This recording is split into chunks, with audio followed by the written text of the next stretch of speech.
jails. And there's a sign here with Desiree's beautiful face on it. It says she lied and the city died. She died and the city lied. The city lied and people died. And people died. The city lied and people died. Could you give us an explanation on who Desiree is? Yeah, Deseire Quintero. Deseire died in a windstorm. Actually, Elise, you want to say something about that? What do you want me to say? Deseire Quintero. Desiree Quintero. Yeah, what about Desiree? If you could provide illumination on this Gas sign money. that says, the city lied, people died, Desiree.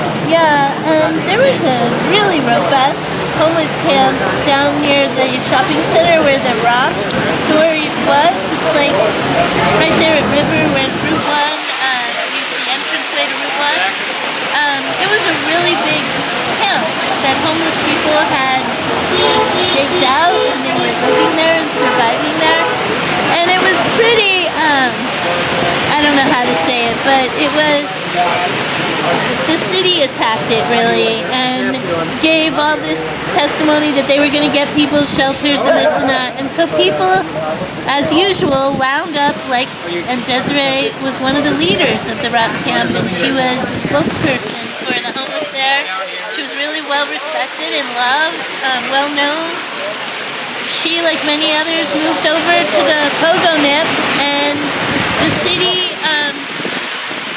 left people outside of the shelters were not really available, especially low barrier where people could really come and go and survive and feel not like they were under too much pressure, more than they could handle, or surveillance, and that's what was happening at the Ross camp. People were surviving, and the politicians at the time, Drew Glover was running for office, or he had recently got elected. We had a good, healthy representation that was in a very deceitful way.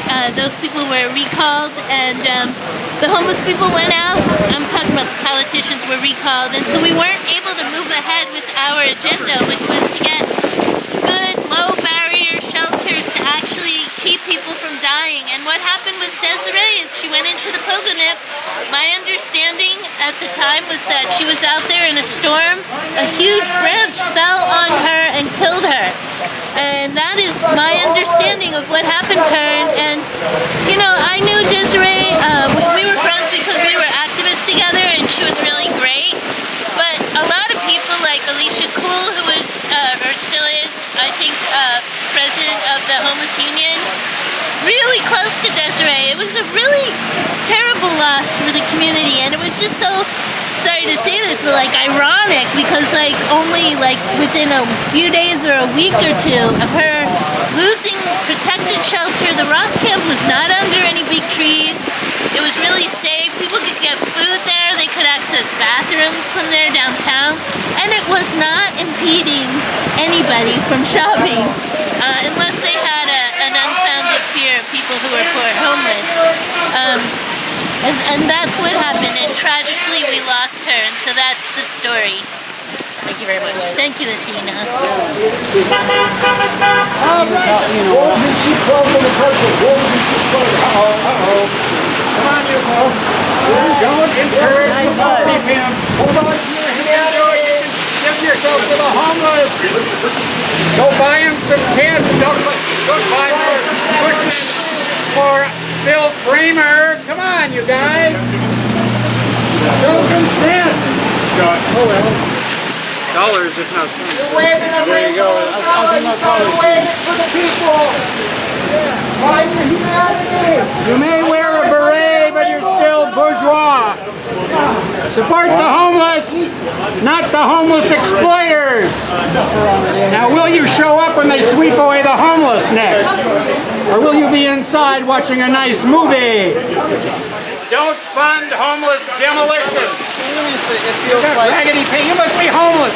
Get away from me. I'm the homeless man. Get rid of him, for heaven's sake. You can't get rid of us unless you kill us. And you can kill us slowly, or you can kill us quickly. But you can't kill us all. Here. Stop the exploitation of homeless people by well-paid poverty pimps. Don't pretend you're helping people when you let the police sweep them away. And fund the organization that encourages them to sweep away homeless people. That's my thing. It makes a lot of sense, actually. I'm afraid so.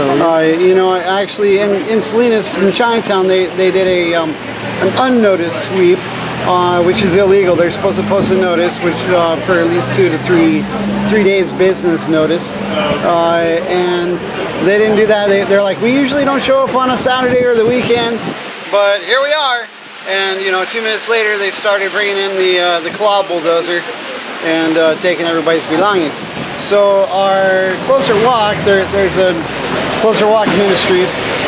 You know, the pastor there is also an attorney, and so he was taking some footage today while it was raining, and the city come by and still take their stuff. We just complained to him on Tuesday, and of course nothing has changed. So so it was just kind of peculiar. You know, hopefully it works in our favor that an attorney was starting to gather evidence and likely some declarations from folks. I'm hoping that that's a change for the better.